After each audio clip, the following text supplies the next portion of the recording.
Hi everyone and welcome back. Today is going to be hot and I'm already feeling it, but it is time for me to fill in the gaps of my garden. So today I'm going to be filling in this spot and one spot on my porch side garden. Now what I'm going to put over here is I'm going to add 3 cone grass, which is also called Japanese forest grass. This is something that I would recommend for any yard because it is gorgeous. Now this is zoned from 5 to 8 and it will expand, and I'm just gonna read it off the card here. But it expands and it grows about 8 to 12 inches tall and then about 16 inches in spacing. So it will get fairly large over time, but it's a slow grower. But this looks beautiful in a rock garden. It looks beautiful in containers. It looks beautiful in just about any part of your yard, especially paired beautifully with either Japanese maple trees or hostas. It makes a great pairing for hostas, and I just absolutely love this. So I'm gonna do 3 of them right in the front. And then, this was my Mother's Day gift. Isn't this beautiful? This is called celosia, and I'm not sure if I'm saying it right, but this is gorgeous. Now this is an annual, but it's gorgeous regardless. And the beauty about this is that it'll bloom from right now all the way into fall. So it's something that's beautiful to have in your garden. Also, this only gets about, I believe it's about 12 inches in height. So it's not going to get too much bigger than this. Now the flowers will get much larger. They'll probably get twice the size. And this do require full sun to part shade. So it's very versatile. And I love the foliage on this. Isn't that just gorgeous? This is beautiful. So I'm going to be planting 2 of those right behind this cone of grass. Then I'm going to plant over here in this side, and I will take you to each spot because this is pretty crowded here. So I will take you over there and actually show you where I'm going to be planting these. But then I'm going to be planting some autumn frost hosta. This is gorgeous. Now this can take sun. So if you're looking for a hosta that can tolerate sun, this autumn frost is the perfect one for you. Now this one here will get, let's see, this one here will get about 12 inches in height and 24 inches as far as expansion. So this is a gorgeous, I mean, look at the leaves on this. Isn't this just beautiful? But the one thing that you got to keep in mind with hostas is that they do grow quite slowly. And this will get damp lighting. It won't get full sun, but it's just going to look beautiful. And it also has, I don't know if you can see, but it's got this little bit of blue in it. Now, keep in mind that if this little, if it gets blasted with too much sun, that this blue will fade. It's part of like their DNA. And so once it fades, it doesn't really come back. So you do want to protect these a little bit. Give it some morning sun, afternoon shade, maybe some afternoon sun with some shade protection. But this one can tolerate more sun than your normal hostas. So yeah, so now let me take you around and show you where I'm going to be planting them. I'm going to get busy after that. Now I will be using fish fertilizer. Hostas typically don't like to have fertilizer, but I will be fertilizing everything with fish fertilizer to begin with. Okay.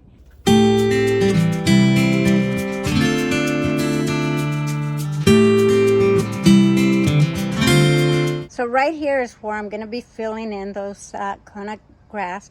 I will be spacing them about 12 inches apart. And then right where you see those 2 little dark spots, that's where I'm going to add both of the celosia intense. On this side of my porch garden, there's one empty spot that I noticed, and it's right here. And I just thought a hosta would look beautiful right here because it will over time fill this out. So now that I showed you what this area looks like, let me get started before that heat starts.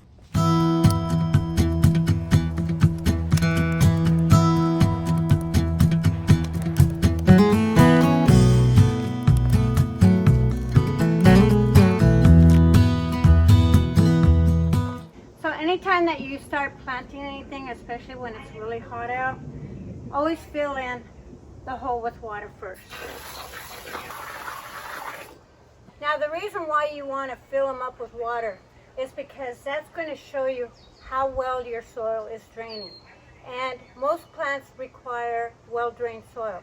So it's a good way to see how the water is draining and if it's just sitting or whatever.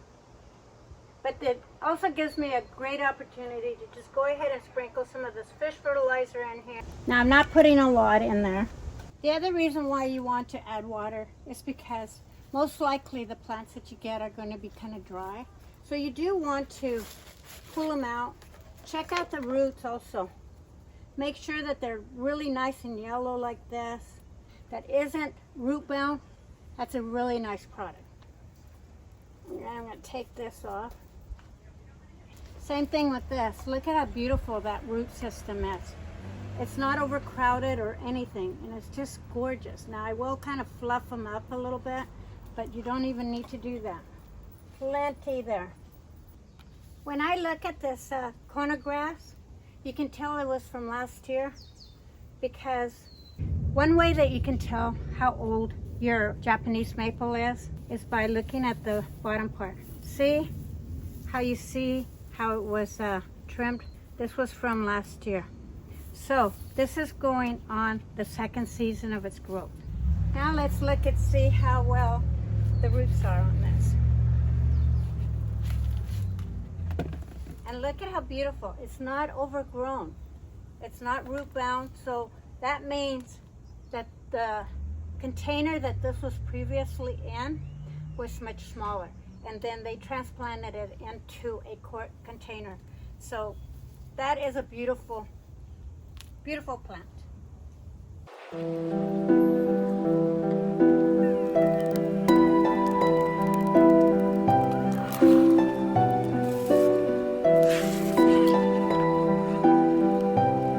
One thing that I also like to do when I'm planting is standing back just to make sure that everything is in its proper place and that it's going to look good.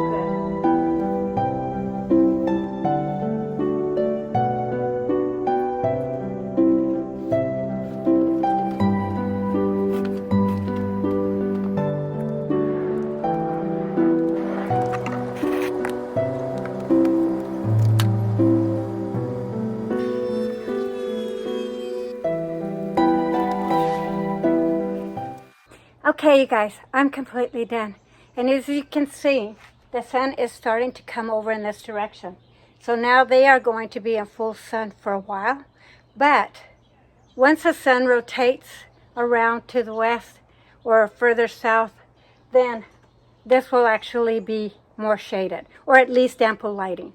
So let me take you around because it looks beautiful.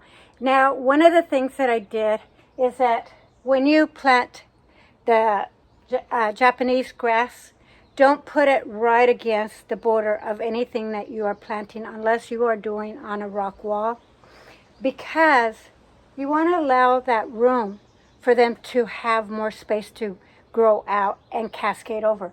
Now these are probably, like I had mentioned earlier, it's probably about the second year's growth. So these are very slow growing, but once they start growing and getting more mature, these are going to just explode and start really growing. Now, these are gorgeous. I love them. I love my celosia flower. It looks beautiful against my Jupiter Spirit. Let me bring you over so you can see this really close. And then I will show you where my beautiful autumn frost sits. Okay, you guys. Then I'm going to give you a walkabout throughout my whole site. And hopefully the sun doesn't glare too much. But thank you so much for watching.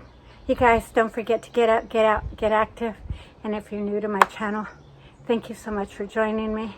Please don't forget to subscribe, and more importantly, hit that notification button so you catch all the videos that I make. Okay, love you. I'll see you guys next time. So this view right here is from on top of my porch. So this is what you're seeing. Isn't that gorgeous? It is just filled in that spot perfectly. Now let me show you where autumn frost sits. And there she is.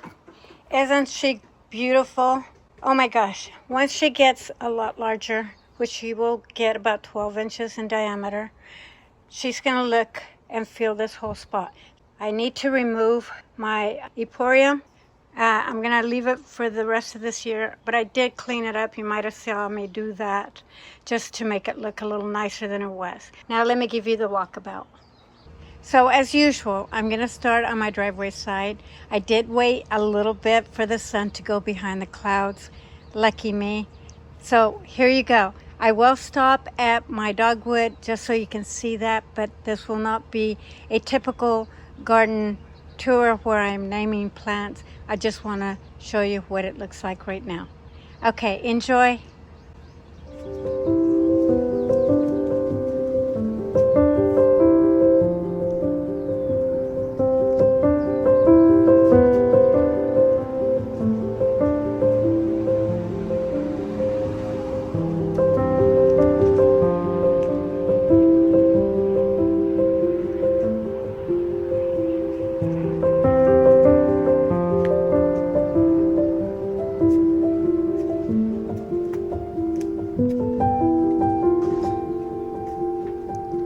So this area right here is still a work in progress. But look at my dogwood. Isn't she gorgeous?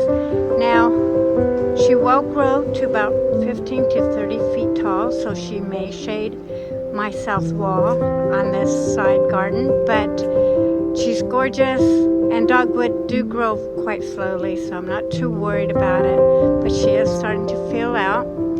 And the flowers are starting to die off, but I just wanted to show you the gorgeous tree. It was more brilliant. I should have done it a lot earlier, but look at how beautiful.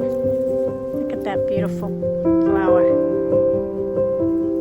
And they have faded because of the sun, but nevertheless, it's a beautiful, beautiful tree. Okay, guys, I'm gonna finish the walkabout.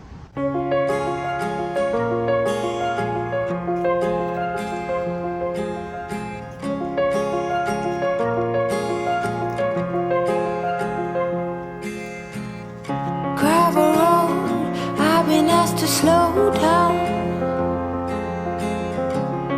Fireplace, do you know how? Piles of paper, my desk is out. Who will care for the world out? Rest with me, close to curtains. Brew some herbal tea. Reach out for me. Take my hand and lead, even when I disagree.